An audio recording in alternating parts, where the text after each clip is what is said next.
Space, the final frontier. These are the voyages of the starship Dakota, her 5-year mission to explore strange new worlds, to seek out new life, new civilizations, and to continue to boldly go where no one has gone before.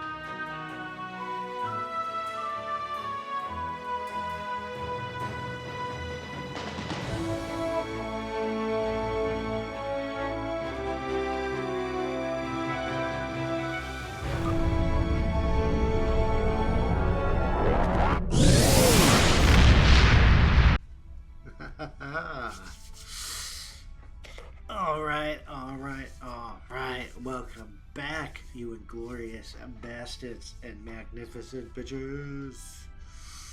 It is I, Dr. Mo, and we're back for some more Captain's Log. So, quick recap. Last time, Dr. Phlox and Counselor Grenar lost their... why did I get an insect flying in my house from opening that door earlier? But that's not what we're talking about. So, Counselor Grenar and Dr. Phlox failed to catch Dr. Phlox's Pyrithian bat, which escaped and made its way into engineering and lower decks team under the charge of Lieutenant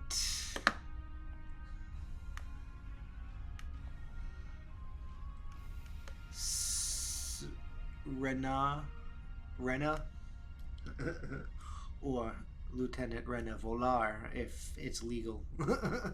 Anyway, Lieutenant Rena, Lieutenant JG, who were tasked with finding the bat, which they did, but it was nesting in engineering,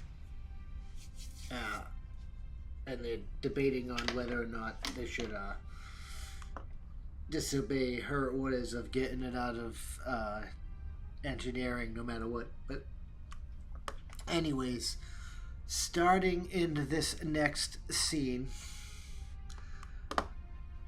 we have the conference room, the conference with the Admiral, where we're learning our first mission and such like that.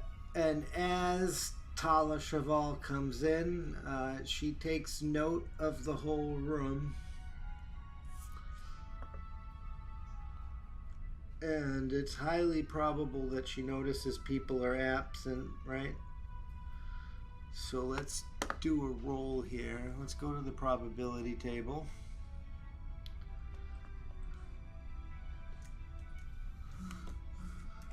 Bravo, yes, no.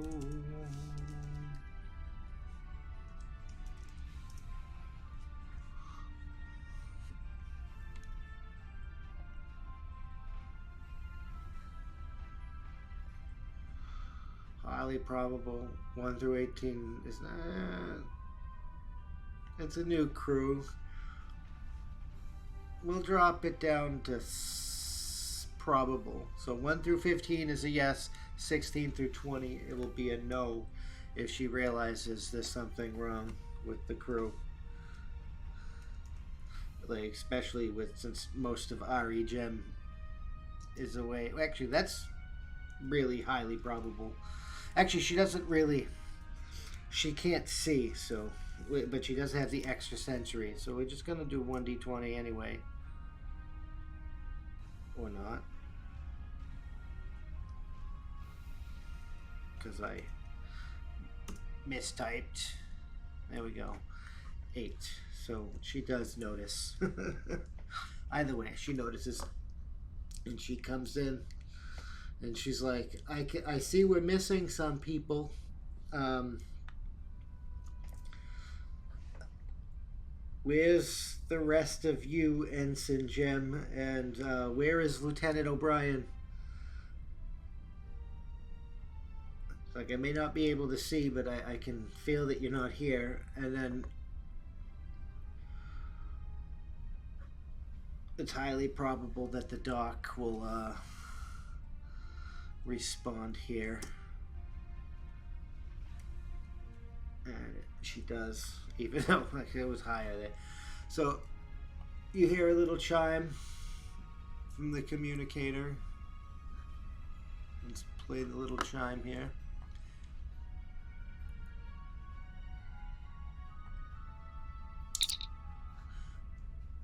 I can answer that, Captain. Please turn to your medical channel, medical conference channel.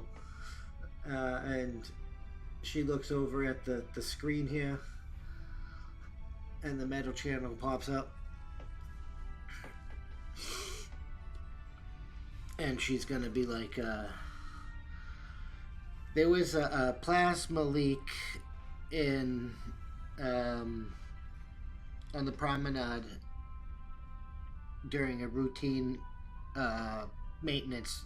Power conduit exploded, and more of them, Ensign Jem, more of them were exposed to the plasma gas, the toxic plasma gas, than some of them. And as a result, same with Lieutenant O'Brien when they were dealing with it. So I have to remain here in Sickbay for a few hours with them while we monitor and finish our course of treatment. They'll be back to duty. We'll say we'll say it's 0800. We'll be like by 0900 in a couple hours, so 1000 hours. Additionally, I regret to inform you that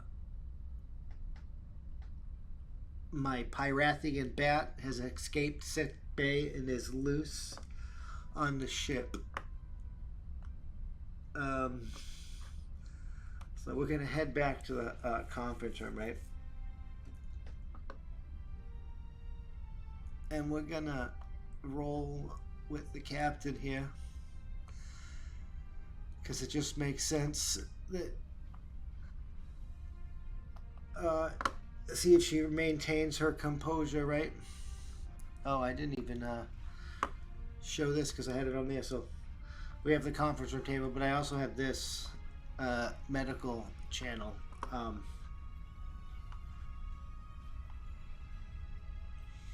So, and anyway, let's go back to here now that I should get good at switching these maps over more. I really need to get better at switching these maps over more. We're going to roll with the captain to see if she can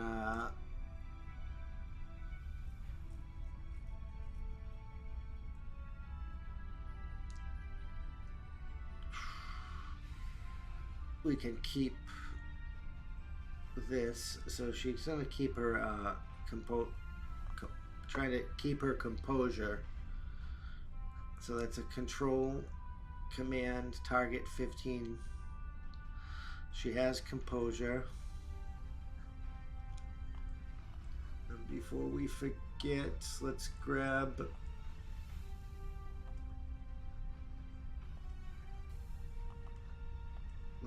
our momentum tracker.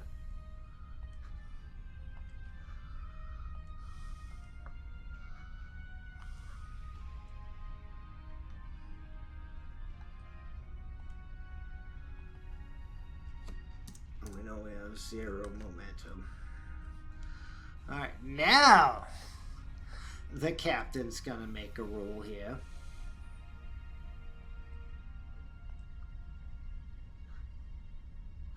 And she succeeds. She banks this momentum. Let's check the advantage table.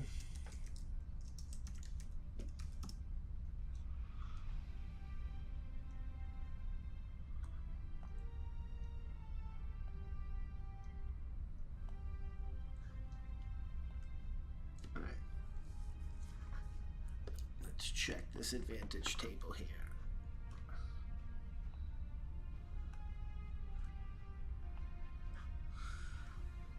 Alright. The chance encounter would let... You know what? We're actually going to roll this one. Instead of... We've been picking them. That makes sense. We're going to roll this one. And we're going to see what we get. 20. Roll twice and gain both advantages. Roll twice and gain both advantages.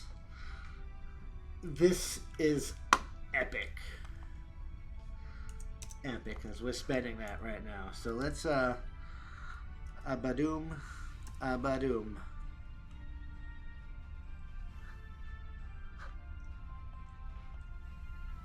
Alright, so power surge. An unexpected surge in energy boosts systems to operate above their threshold. Clears up an environmental anomaly. We're gonna bank that. And what was the other one?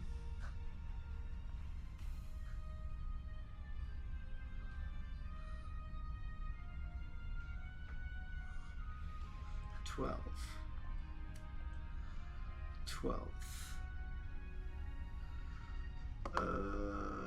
Redundant systems, a little used auxiliary subsystem or spare piece of internal biology helps ease the situation. So we're gonna bank both of these. So let's make a note of that.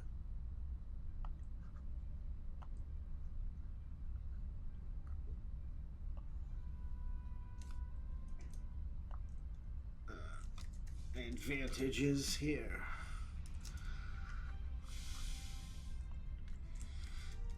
Advantage tracker.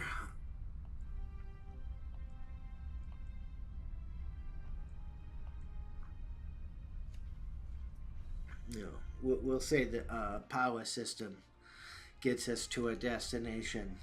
The power surge gets us to a destination quite quickly when we actually go to our destination. But I'm making a, as you can see, we'll come back here. It's like I'm making a note to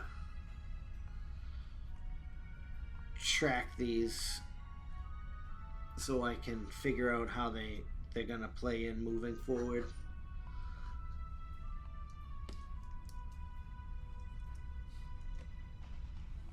And redundant systems.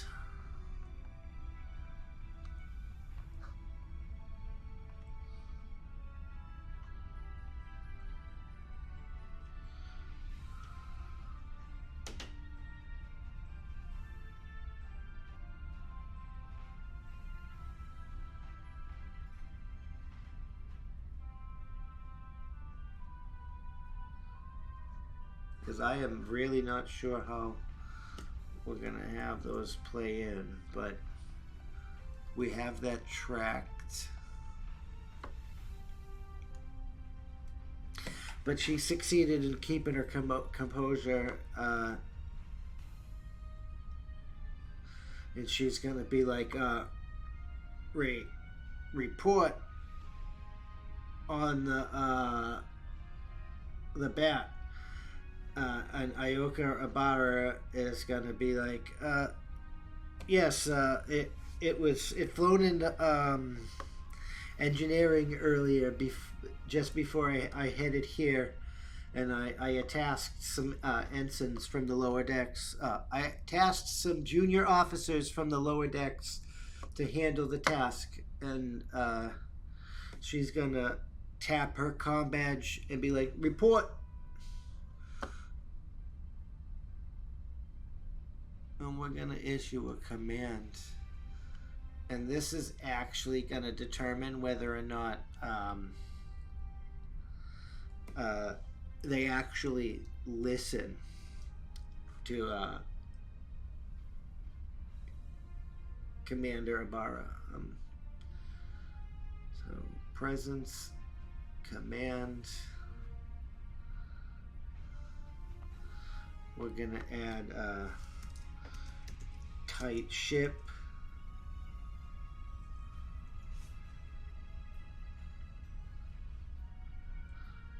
So basically she runs, no,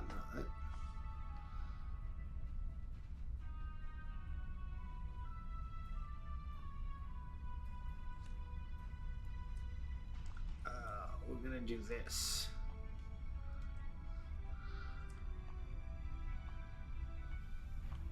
We're gonna add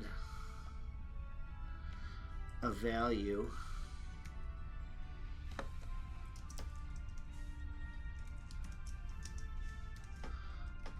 Got to keep tight ship.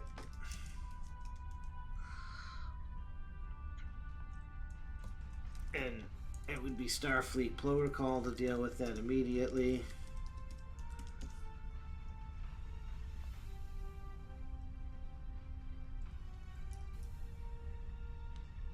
So let's roll for Commander Ibarra.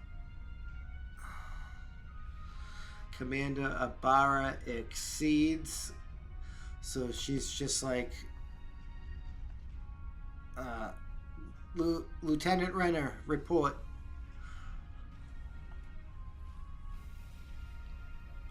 And Lieutenant Renner is going to pop up on the screen now with the others. And they're going to be like, yes, we have located the Pyrathian bat in one of the upper pylons near one of the plasma, one of the tubes for the plasma flow.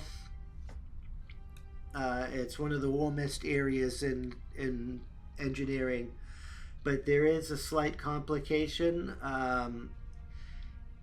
It's nesting, and it's rare for these things to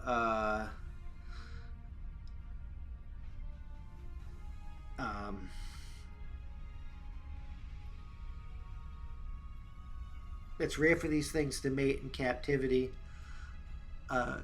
We're not sure how to proceed forward. Moving it could disturb it.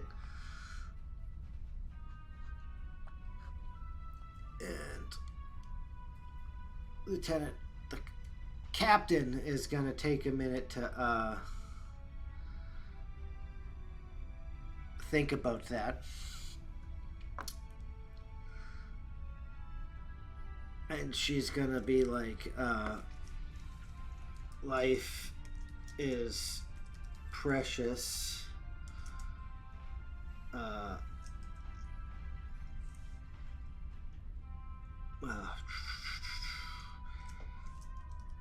Violence is never an option. You can learn a little bit more about our people, right? So we're gonna get a value. Life is precious. Violence is never an option.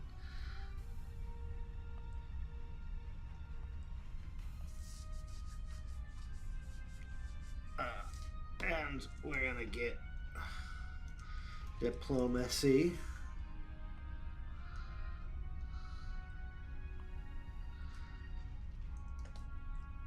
Wait a minute. What would apply? Composure. We'll get empathy.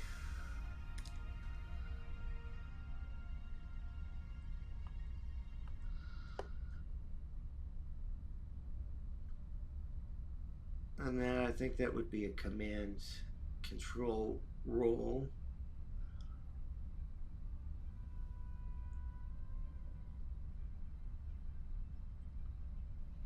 And she's gonna be like, we can't do anything of the sort. Doctor, what are our options? And she's having empathy, so that's an insight. She's making an insight command decision. So that's still target 15.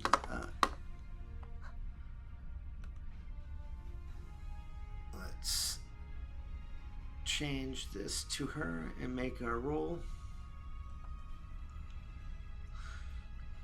and she succeeded. And we go back to the doctor. Medical channel activated. And she's like, we can work with, as I can work with the young officer. I can work with Lieutenant Renner, and we can create a suitable nest for it and help coax it down from its position into a more suitable nest where I can help monitor and take care of the situation. That is no problem. And the captain's gonna be like, excellent. And she's gonna turn over to the Admiral, and she's gonna be like, sorry about that, Admiral, you may proceed. And the Admiral's gonna kind of chuckle, and she's like, eventful day one, isn't it? And she's like, anyways,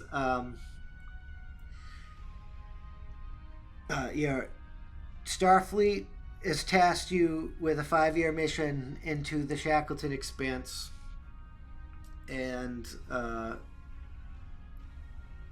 before you actually leave, it has an urgent diplomacy mission for you. The Ryathian Empire or Ryathian Alliance has contacted the United Federation of Planets and said one of their satellites has detected Federation signal within the region of space between our border here on the edge of Federation space and the Shackleton Expanse, known as the Sacred Border, and they accuse us of violating the Treaty of the Sacred Border, and they're calling a Damatok in accordance with the treaty, and they have named before that, if you take a look at the screen now, the doctor's image vanishes again, and it pops up to a sector map. Let's get a little bit closer in. As you can see, she's like, as you can see, the Dakota is here at Starbase 364, otherwise known as Narendra Station. The location where the Zeltran surveillance satellite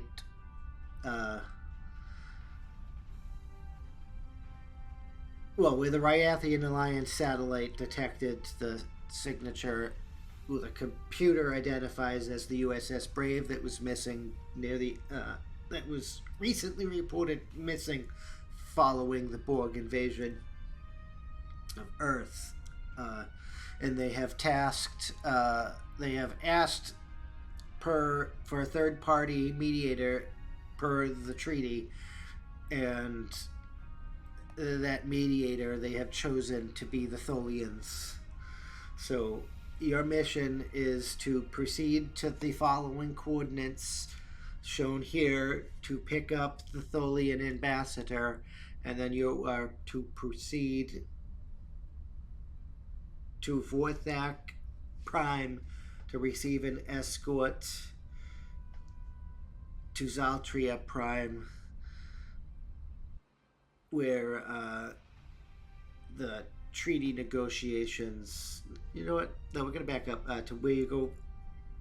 And you are to proceed to Vorthak Prime, where the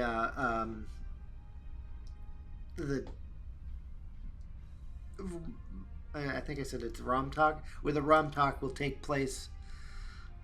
To that end, the Federation has put an ambassador on board the ship, but she asked not to be disturbed until you pick up the Tholian. the Tholian ambassador. She is preparing. She is going over all encounters with the Tholians with the Federation, and she's reading the treaty and such on. So we have 3 tasks, right? So let's see if she has the security insight. We're learning a lot about the captain now, right?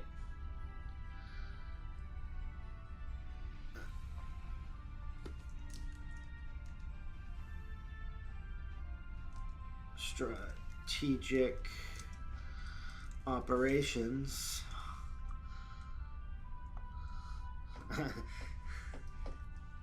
No. Do we get a focus? No, this not really a focus for this one, right? Well, actually, it's Starfleet protocol, right? Ask for more information around. So, learn Starfleet protocol, and we're gonna roll to see if the captain has the wherewithal to ask for more information on both the Tholians and the Ryathian alliance. She does. And we have a momentum. We're going to bank that momentum.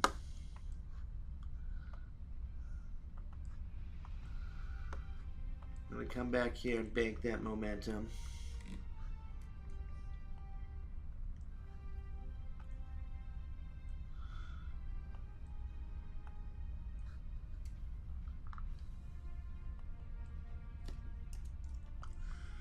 Anyway, the captain's like, what do we know about the Ryathian alliance? And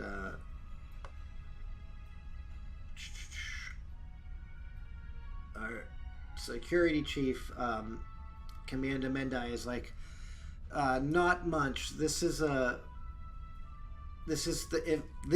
information that we have in the Federation database, and she takes over the console.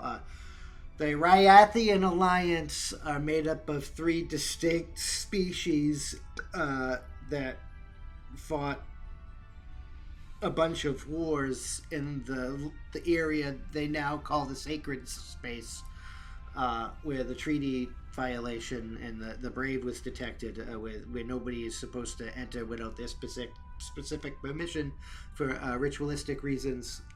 Following the first encounter they had with the Federation, and these 3 species are the Ryathians, the Vorthak, and the Zaltrians. The Ryathians are from a dual star system, Ryathia Prime and Ryathia Minor.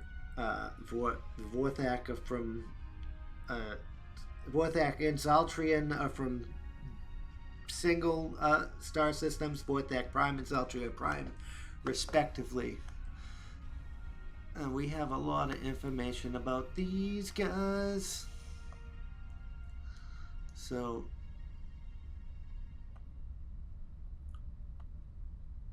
they fought a war.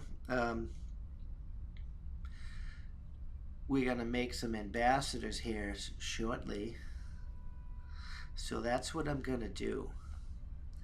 I'm going to cut it here for a second, and then I'll be back after I make some ambassadors, and Mendai will continue her debrief.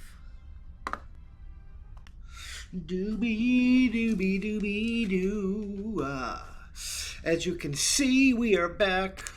It made some changes because it took a little bit longer to set the rest of this up than I wanted it to. So we made some changes to the Ryathians, not much, as we were generating new people for upcoming episodes. but we made major changes to the Zaltrian and the Vorthak because the captain is getting more information in this briefing. And it just came up naturally as I was making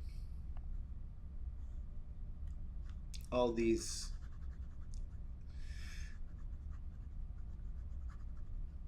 all these informational slides, I should say.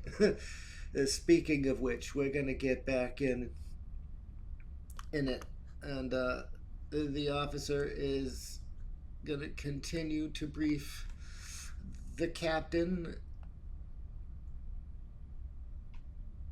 because that's just what needs to be done. And I believe it was Mendai, right? Yeah, Security Officer Mendai, and she was like, the Ryathians occupy a region of space called Ryathia Prime. Ryathia, they're a dual star system, Ryathia Prime and Ryathia Minor. We get some information in our database here. Systems, Ryathia. Ryathia Prime is a G-type star, and Ryathia Minor is a K-type star. Then there's planetary information that will be in the database for us to pull from going forward. But Ryathia 2 is the home world, Ryathia. But they have colonies all over the city. Like the moons are inhabited, Lyra, Boreas, Pavo. Like, so they basically, he goes through and she goes through and she lists all the major cultural facilities and stuff all around the system. They're led by the Rylor of Ryathia. They're a matriarchal society. And I don't know why her name's not up there, so let's fix that.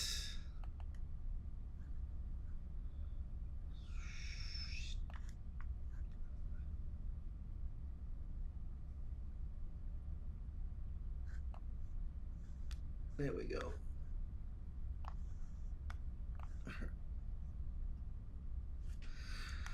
The Rylor of Ryathia, Ryas Icathia. She will likely be the one that attends as the Ryathian representative, as she sits on the High Council as the representative of the Ryathian people. She will likely be accompanied by a member of the Ryathian Honor Guard.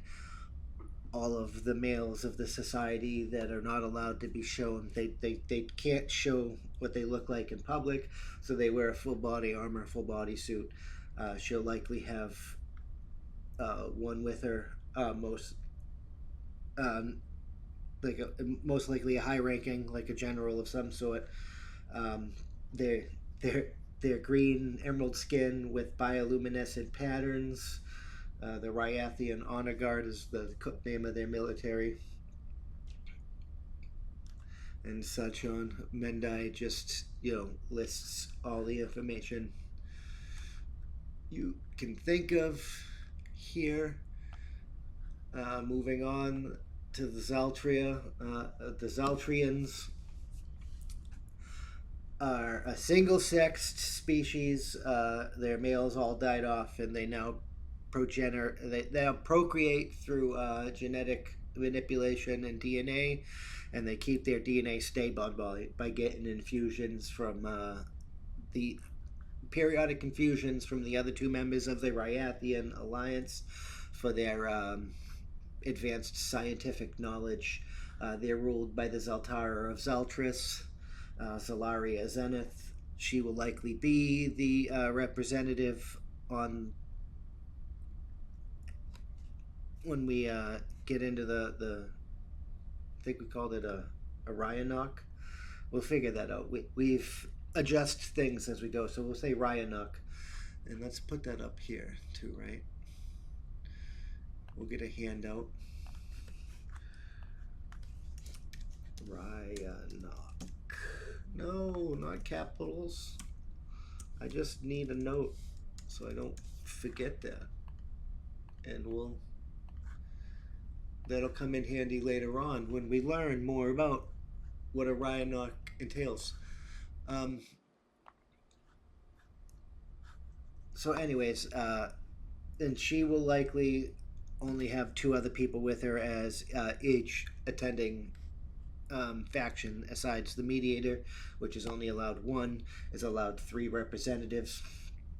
Um, she will likely be accompanied because she has to be by the High Counselor, the High Chancellor of all of the Ryathian Alliance, Valeria Zalt, um, and one of their military members, Zeon of Zalteria, and they currently are voted in as the High Chancellor by all of the Ryathian people because they're very meritocracy, merit, meritocratic, or whatever the fucking word is. So they're very good at what they do, but each species is only allowed three. So since they have two members on the council, they can only bring one other person with them, and we don't know which one of that person's going to be. And they again go through Zalteria, which is a single G-type star system. Zaltris 3 is the home world. It has Metropolis of Zalfer, Elysian Fields, Crystal Lakes. It has three moons: Oryx, Lataria, Cerberus, and they go through that, doing the same thing he did with the Ryathians. It's a lot of information to just be listing out right here. Goes over all the cultural sites, the fact that they contribute most of the scientific advancement, though the Ryathians also contribute that, and the Vorthak, which we'll learn in the next brief, they contribute a lot of the military right. So, the Zaltria, the Admiral butts in and says the Zaltrians are probably the most like the Federation, and they might be the most amenable to talking, and they are also the ones that found the Federation signal and sent the information to the Federation. The Vorthak likely already want war because they see it as a violation of their sacred space. They're very warlike. Their people died there. It's basically a graveyard to them. But we'll get into that. And the Ryathians, they tend to be schemish, and disciplined in that. So it's hard to tell what they might like. So we'll go back to that. And then they move it on to the Vorthak. They're very tribal. Each tribe is head by a Kari. They're egalitarian, though. Their women are just as equal as the men, but they're very warlike, duty, honor bound, like the Klingons. Kari, the representative of the Kari on the High Council that will be likely showing up to the Ryanok, is the Kari Alpha, Tom Thork, the Markless, and he'll likely have two other Karis with him, the main Karis of each of the planets. No, he's the Kari of Vorthok, Kari Alpha, so the Kari of Zorath and the Kari of Kararath. But we don't know that yet.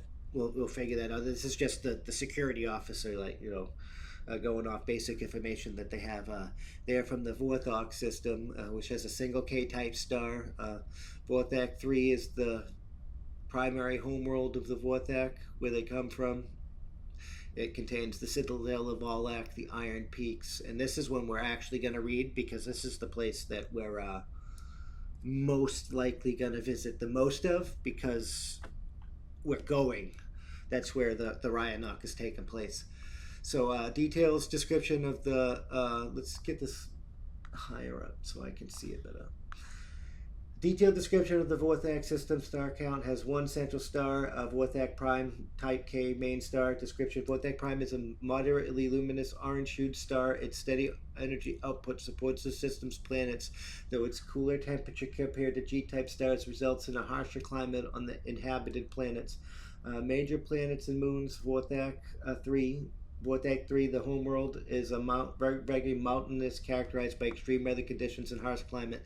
The planet's surface is dominated by rocky terrain, towering mountains, ranges, and deep valleys.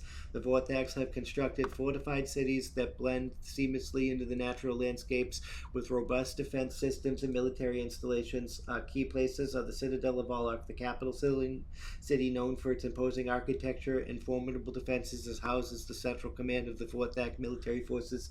The Iron Peaks, a mountain range rich in ores and minerals, heavily fortified and mined resources. The Fortress of Kragoth, a major military training facility where Vorthak warriors are rigorously trained and prepared for combat. And the Citadel is probably where the Citadel is where the Rhinoc has taken place. Admiral Janeway interjects. It has 3 moons used for various military purposes, and the same goes with the population of the rest of Rhinar. They're very militaristic. They're basically Klingons, maybe a little bit less brash and raging and emotional. They're very stout, dead fast warriors. That's why, like, even though they have uniforms, they're gonna likely show up to the Ryanok in traditional tribal wear, where like it shows that they have no weapons because you're not supposed to be armed at a Ryanok.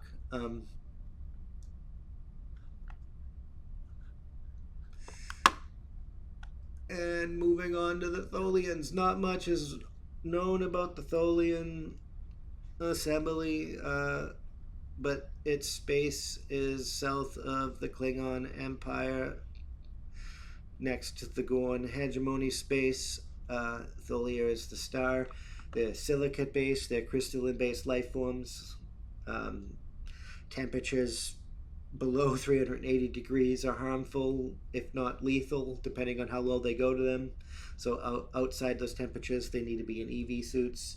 The primary star of the Tholian assembly is the Tholian Nexus.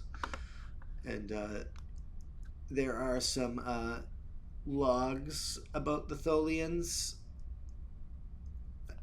The first entry about the Tholians is from Jonathan Archer.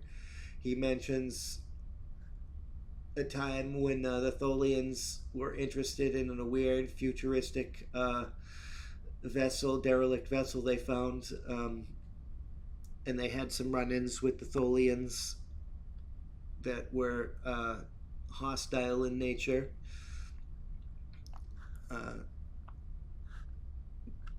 I also have a log for T'Pol here, doing the same thing to have some information that we can get from. So let's read these.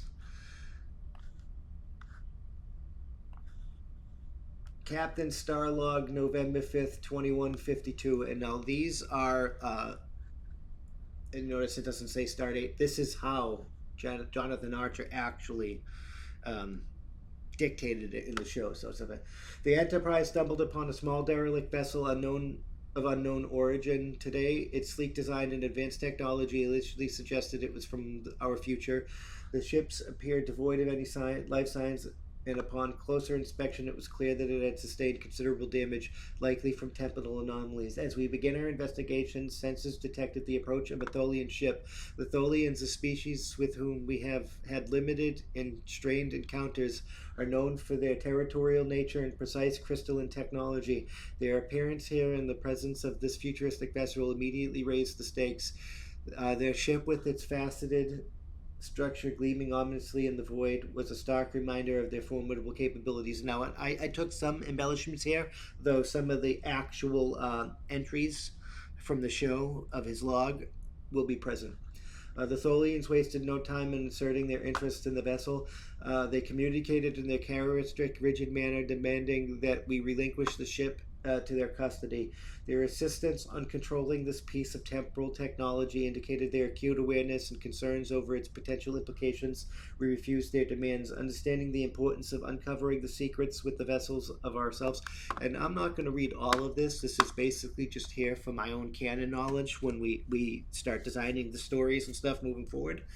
Uh, but you get the idea. There's some logs from Stardate 2152.115 from the NX Enterprise NX-01, and there's also some logs from Enterprise NCC 1701 on Stardate 5693.2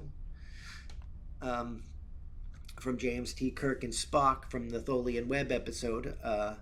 More so from Spock because he had more encounters with them. And you can read the logs. We'll send them to your ready room, Captain. But in it, Spock talks about encountering the furthermore, the situation has become even more dire as the Enterprise finds itself ensnared in what appears to be a Tholian web. The lattice-like structure composed of energy strands has stripped their ships, immobilizing us and posing significant obstacles to our efforts to navigate through the turbulent space. So, Mendai goes on and starts, listing off the different mentions of the Tholians from the different accounts of the main bridge officers on these ships, and this includes Starbase 47 from some of the beta canon, the Star Trek Vanguard novels, and so on and such forth. Like all of the mentions, because there's some Discovery mentions Tholians once. There's some about how Tholians reacted in the Mirror universe, which might be different than how Tholians react here. It goes to the fact that Tholians also are fair in their terms. Like they will attack you if you violate their space of terms, but if they give you terms, they will honor the terms, but to the letter. So if you got 3 hours to do this, on hour 3 you better be out. So the Mendai is going over all this information. Tholian, they spin silk because Tholian silk, they trade it with other goods, so they are amenable to trade in other things, and they are bred for purposes. So the ambassador is gonna be an ambassador. They're not likely to be a threat unless they're bred to be also so they might be an intelligence gatherer, but they're not likely to be a violent threat. But we don't know that yet.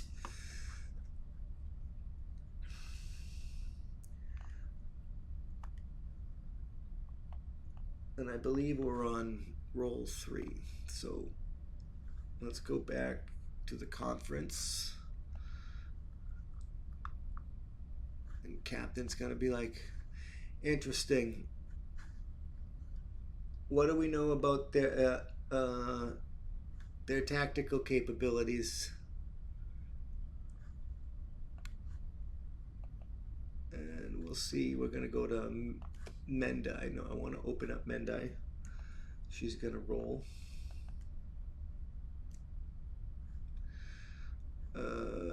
Insight, insecurity.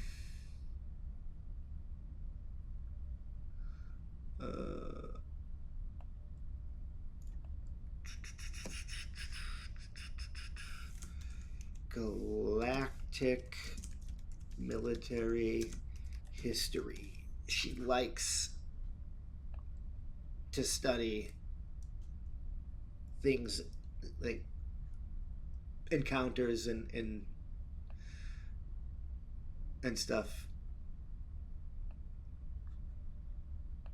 So we're just going to go galactic history because it's more than just military encounters. So she's going to have that task roll. She's going to succeed.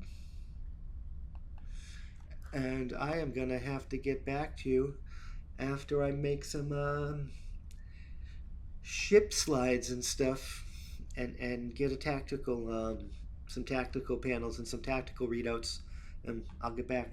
I'll be back. See you in a little bit.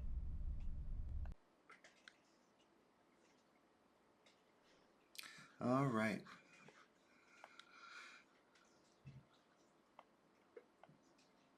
Play the damn theme. Play the damn ambient sounds. And we are back. Officially, the sound is up, everything is up, and we're gonna finish this briefing. So we have done all of the Delta tasks, but now Commander Mendai is like, certainly, Captain.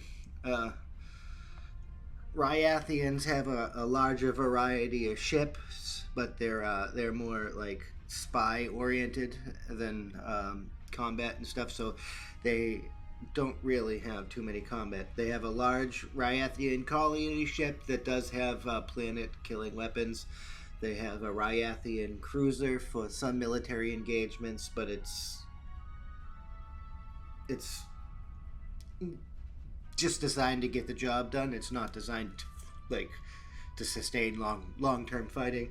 They have a reconnaissance frigate designed for spy. It's probably one of their most advanced ships because that's what they like to do. They do have fighters called the Ryathian Stingers. They have shuttlecraft, and of course we made changes because this ship that I generated looked a bit more like these ships. So they have the Ryathian reconnaissance satellite.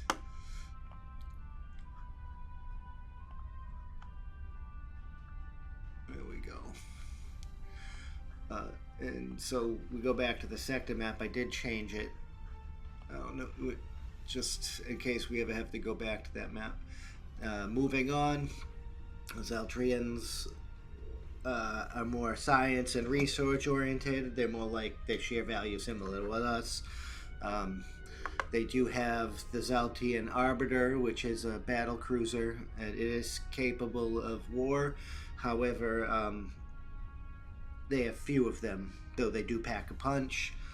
They have the Zaltrian Terraformer, which is their largest vessel. It's a large science and research ship designed to terraform and colonize planets and study other phenomenon. They have the Zaltrian Seeker, which is basically an exploration science vessel. They go out, they land on a planet, the whole ship can land on a planet, and they can disembark and do science research and stuff and decide whether or not they need to bring a terraformer in or whatever's going to have you. And then they have their own shuttle. They all three species are powered similar, but we'll get to that. Mendai is moving on. The Vorthak have a heavy battle cruiser called the Karis class. These things are similar to a Klingon heavy cruiser. A Vorthak, they have a tactical ship thing similar to large birds of prey called the Vorthak Vorik class. They have a long-range reconnaissance fighter called the Vorthak Saris class, and then they have their troop transport, which is a larger than normal shuttle that can carry large amounts of Vorthak into battle on ground and stuff, or aboard other ships. The Vorthak Merrick. All three ships powered similar. They all use the same type of technology most of the universe uses, dilithium, antimatter, and the such. There's nothing about that. Their shields operate similar, their weaponry operates similar. The Vorthak is the most alien of the three races, and their technology leans more towards Klingon and defense capabilities, but more towards phasers and stuff and attack capabilities.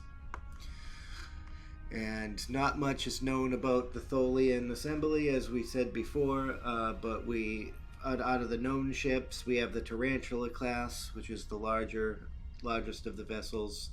We have a Recluse. We have the Tholian Orb Weaver.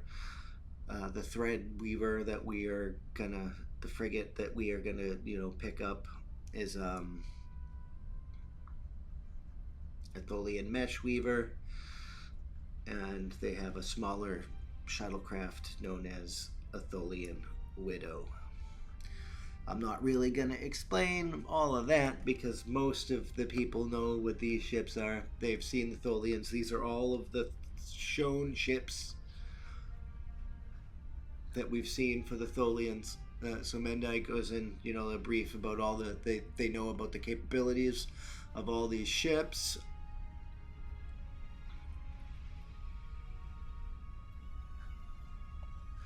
And we're going to go back to our conference room.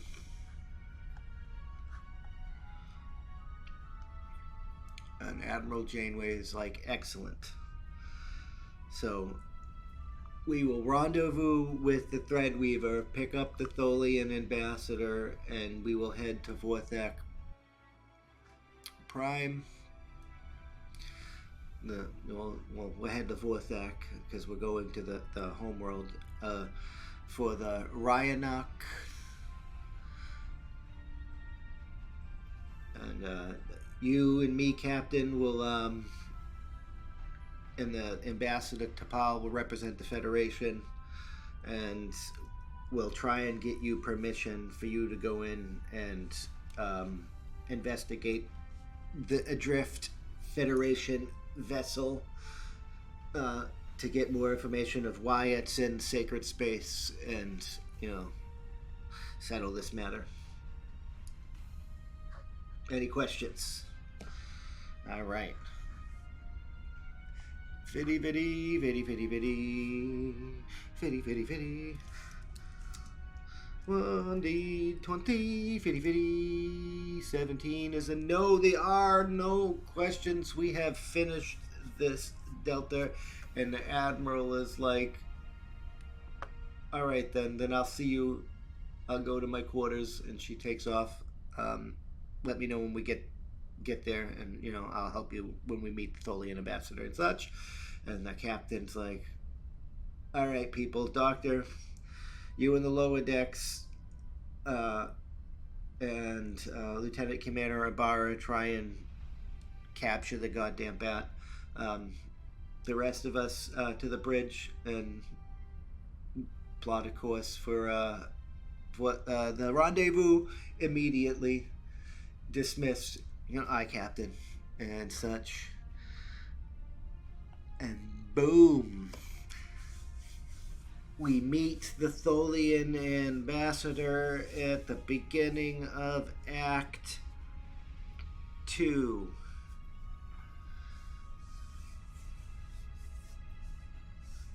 Oh, I can't wait.